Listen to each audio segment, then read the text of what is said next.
shqiptari që është zhytur në të gjithë detet e botës, po njëkohësisht presidenti i Federatës Shqiptare të Zhytjes dhe njeriu që ka vizituar të gjitha anijet e mbytura në Shqipëri. Jam me Igli Pustinën, shive çfarë deti është në buzë të Karaburunit, Pesh Karaburuni, po i them Iglit tani direkt ta bëj intervistë me të. Igli, presidenti i Federatës Shqiptare të Zhytjes, po sa antar ka Federata Shqiptare të Zhytjes? Kemi gati 80-90 antar. 80-90 antar. Mbi 22 shoqata. A që janë bashkuar që janë antarësuar të Federatës Zhytjes. Shoqata Zhytësish? Shoqata kompletament të gjithë Zhytësa, kemi edhe 2-3 federata peshkimi. A, peshkimi. Po ato që merr me snorkeling apo nuk hynë të sportet? Jo, hynë goxha të sportet, por Zhytësit, më thënë, kanë edhe njerëzit e afërt, më thënë, që merren edhe me snorkel. Tani do ta pyes Iglin sa anije janë mbytur në Shqipëri dhe në sa dete është zhytur ai vetë, po e nis me anijet njerë se kjo është histori vete. Igli, sa anije janë mbytur në Bregdetin shqiptar? Në Bregdetin shqiptar janë mbytur 122 anije. 122 anije të dokumentume, me thënë. Anija funit që kemi gjetë, e gjetëm në maj të 2026. Po? është një anije britanike. Britanike? Po. Maj 2026, po ku e gjetëm, çfarë vendi? Nuk dimi gjë fare? Nuk dishim asnjë gjë. Këtë e gjetëm në maj të Karaburunit. Po. Dhe kjo është një anije që është gati 40 metra e gjatë. Jo shumë e madhe. Por kjo ishte, funksioni i kësaj anijes ishte që merrte rrjetat dhe mbyllte kanalin e Otrantos, që mos kaloshin as nëndecet as anijet. Dhe ishin gati 36 anije britanike, që mbyllshin kanalin e Otrantos. Dhe kjo kur është mbytur në çfarë viti apo s'dimin kjo? Kjo është mbytur në 1915-ën. 1915 me 18... 1915 i bie luftën e parë botërore. Po, luftën e parë botërore është mbytur me 18 vjetor. 18 vjetor 1915 në britanike. Britanike. Edhe është e fundit fare që keni gjetur ju. Kjo është, këtë kemi gjetur në maj të 2026. Por në total te janë rreth 120. 122 të dokumentume, me thënë. Janë të luftës parë, luftës dytë apo dhe të mbytur nga stuhit? Këto janë lufta parë, lufta dytë botërore, plus pastaj nga vitet, nga 45-a janë 12-13 anije që janë mbytur nga stuhit, dhe nga 90-a kemi gati 12-13 anije tjera, me thënë, që janë mbytur edhe nga stuhit, plus pastaj që kemi mbytur neve në projekte, me thënë, që për të zhvilluar. Ato janë projekte turistike. 122 anije të mbytura në Bregdetin shqiptar, kryesisht luftën e parë, luftën e dytë botërore, në fakt një pjesë janë dhe anijet antike, po anije antike ka, Igli? Ka, anije antike, kam vizituar 2-3 anije antike, kam vizituar një në Sarand, një është në mbrapa Sazanit, një është këtu në Karaburun.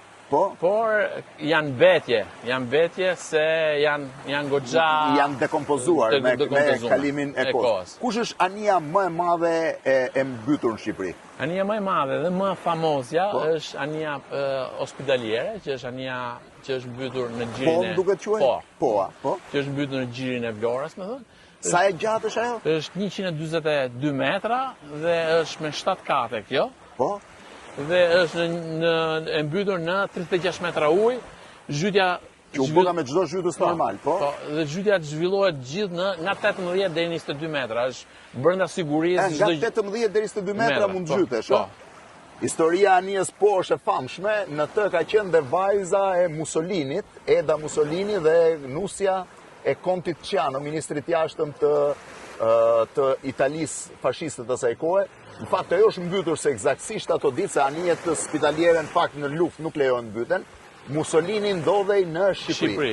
Dhe po ndodhej në Shqipëri. Dhe anglezët menduan që Mussolini po flinte në anijen spitaliere me qenë se avionët luftarak nuk bombardonin anijet spital. Ata e bombarduan kishin informacione dhe unisën nga Greqia janë. Ai fjeti në Berat Dëmtepelen Mussolinin ato ditët. Fjeti në shtëpi fshatar është të zakonshme që nuk binin sy, por anija u mbyt dhe aty duke di sa veta humbën jetën.